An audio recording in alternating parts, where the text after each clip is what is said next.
We have this Truth Social post from President Trump saying 1,000 missiles are locked and loaded and aimed at the Islamic Republic of Iran, with thousands of more to immediately follow. Should the Iranian government act on its threat, pronounced in many corners of the globe, to assassinate or attempt to assassinate the sitting president of the United States of America, in this case, me, orders have already been given and the U.S. military is ready, willing, and able for a one-year period of time, subject to extension, to completely decimate and destroy all areas of Iran. Praise be to Allah, President Donald J. Trump.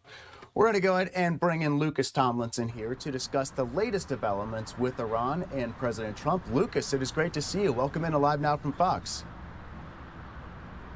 Well, good afternoon, Ryan. It's great to be with you. This all started when President Trump left the two-day NATO summit in Ankara, Turkey, using his back. Air Force One, not the brand new red, white, and blue jet gifted by the Qatari royal family. President Trump didn't get on his new plane till he had arrived safely in the UK over the weekend. Then reports about threats on President Trump's life coming from Iran. Of course, Turkey is a country that borders Iran, shares a more than 330-mile border. And now we hear from a new Supreme Leader Mushabi in his first public remarks written, I should add, after his late father, the former Ayatollah, was buried in that 6-day state funeral, was finally put into the ground yesterday in Mashhad, Iran, northeastern part of the country. Earlier in the week, we saw a trading of strikes. Iranian forces hit 3 tankers in the Strait of Formulas. That prompted President Trump to act while he was at the NATO summit, ordering 2 nights of airstrikes, retaliatory strikes into Iran. I'm told a 3rd night could have happened. That did not happen, but the jets were ready to go, I'm told. And right now there's this bob over the airwaves, at least on statements about President Trump. He wants to see Iran declare the Strait form open. We've heard from the Iranians saying, actually, if you look at paragraph 9 of the Memorandum of Understanding, we were going to keep the Strait open but impose whatever we want to. Now, also in the memo, they were not supposed to impose tolls for 60 days. So now it's this back and forth, but for the past 2 nights, Ryan, it's been pretty quiet. That 3rd strike didn't happen. So now it's a waiting game.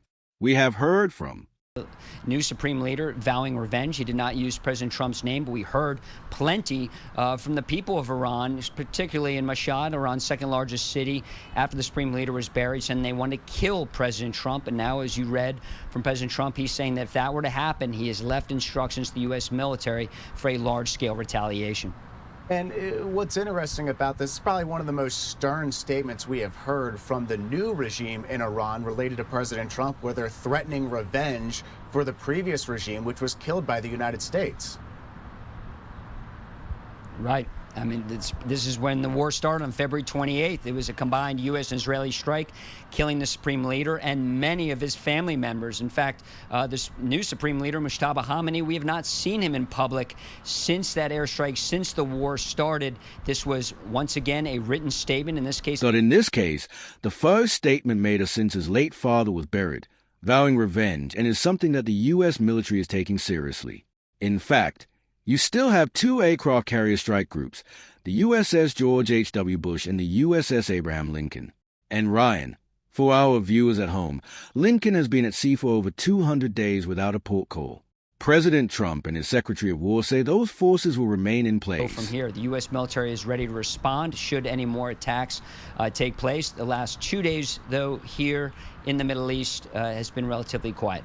And of course, we're watching to see what's going to happen with the Strait of Hormuz and if there's any action going to be taken there. We have this from Barak Ravid over at Axios saying a U.S. official said the Iranians reached out to the administration after 2 days of skirmishes earlier this week and sought further talks to resolve the dispute. They told us, we screwed up, we made a mistake, let's keep talking, the official claims. So are we getting an indication that Iran is willing to start talks again, even though we've seen a lot of these talks start and then get stalled throughout this whole process?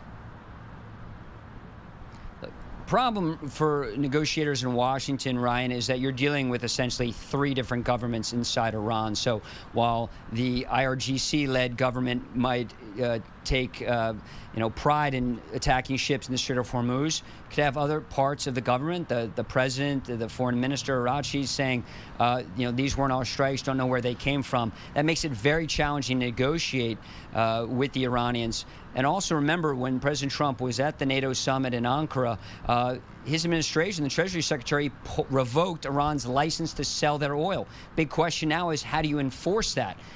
Is the blockade going to come back? That's something President Trump was asked. He said it may come back, but so far we have not heard any orders issued. And we've heard complaints from Iran saying this violates the spirit of the MOU. Then again, President Trump says the ceasefire is over, and many took that to believe the memorandum of understanding is in the bin as well. And what can you kind of give us in terms of an update on how the United States relationship with Israel is right now, especially considering some of the statements President Trump has made about Prime Minister Benjamin Netanyahu not really agreeing with some of his strikes in Lebanon? It's been a little bit of a back and forth. We understand Israel did not like some of the key factors in the memorandum of understanding. But how has it been between the two sides right now? And has that relationship gotten better since some of those statements happened? It appears to have stayed the same. You're right, Ryan. In the memorandum, the very first point was the ceasefire extends into Lebanon. Israeli forces are still in southern Lebanon. In fact, it's been since about June 7th. About June 7th that any drones were launched from Hezbollah into northern Israel. Those Israeli forces are taking the brunt of any of the attacks. But in the last few days, it has been relatively quiet. In terms of the relationship, it's no secret that President Trump hurled some invectives at the Israeli Prime Minister. Israel was left out of this memorandum of understanding. It was only between the United States and Iran. Israel, who the U.S. had of course joined forces with to start this war.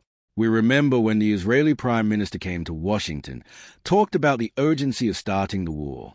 The White House said the war would last 4 to 6 weeks. Here we are, about 4 months later, and the war is not resolved. In fact, President Trump declared pretty defiantly in Ankara that the ceasefire is over. So really now President seems like has given some time for some of the negotiators to move in. In this case, it's by... Right now,